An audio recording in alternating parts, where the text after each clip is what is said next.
Okay, go ahead, your name. Donato, appearing on behalf of Alec Jerome and Caroline Jerome, who are the landlords and owners of Route 270 North Maple. Um, I, in our summons and supplemental complaint, I gave you the numbers that were owing from as of April 15th. I have updated those. Okay, so Yes. I'll just stop you. Okay. Did you receive the answer in affirmative defenses? In the hallway. They are substantially the same as what was filed. So This was dismissed about. No, I know. I mean, I've looked through them. They're not signed and they're virtually the same. Okay, so Filed in the case to be dismissed. yeah, I know.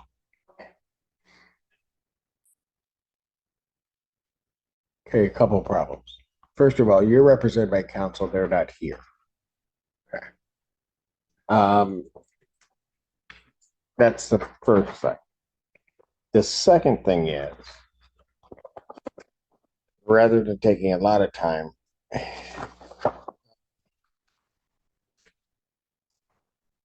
and I've got another problem with your filing. Okay.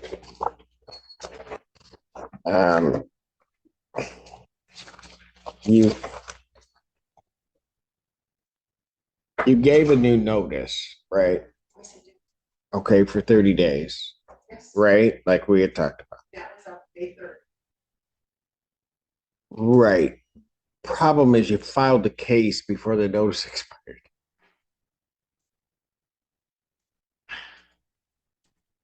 I knew that that I wouldn't be heard until after that May 3rd date. I know, but you can't. I follow what your intentions were, but you can't file. I want to say this. You're giving them 30 days to move out. They have to do something before a cause of action arises. So they either have to move out or some way do something. The problem is that you filed the case before their period in time to do whatever you were telling them to do, which was move out. Paid as well. Okay, either way, they had a time period on which to do that. I know they didn't, but you filed a case before that. It wasn't heard or answered until after that date.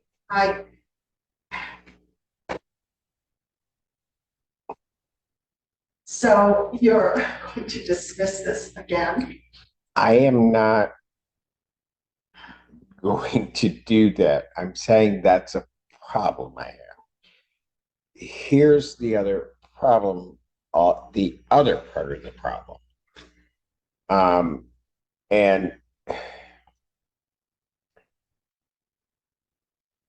And I'm not sure where it would end up. If I dismiss your case, their case, the case doesn't go away because they filed a counterclaim and a request for declaratory relief and an answer.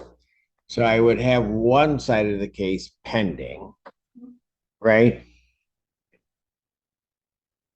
And I wish counsel were here because counsel would understand exactly what I'm saying.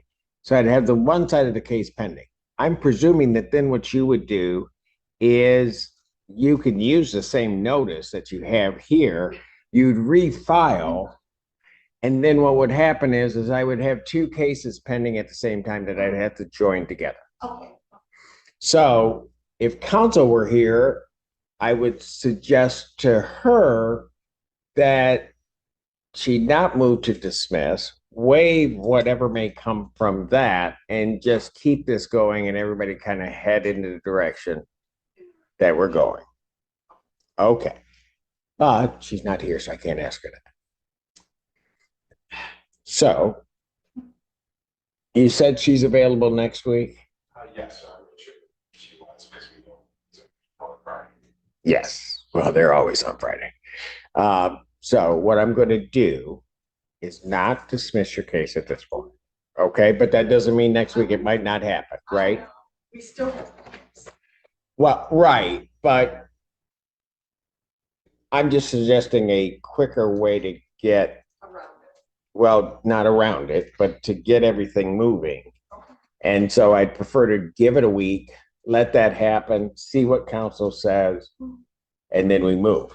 The worst thing that's going to happen is I dismiss your primary claim, you file again. You don't have to wait on the notice because now the notice has expired. And then I'm going to set this other case out until that other case catches up, because that's what I'm going to do for judicial economy. So, got it? Yes. I know you don't like it, but it's what I have to do. I like whatever you can do so that this case does move forward, because the stalling of it has raised it over. Now they want it dismissed because it's over $25,000. Well, that's because they haven't paid anything since September. So. Oh, that is incorrect. What is incorrect? Yeah. Okay, They've been in arrears. folks, I cannot litigate this today. No, I know. I'm not unhappy, and I'm not, I'm very pleased that you are able to create a way forward. Well, let's hope. Okay, well, you're welcome for that. May 17th, 2024, what time? 2 p.m. At 2 p.m. We'll see you guys then.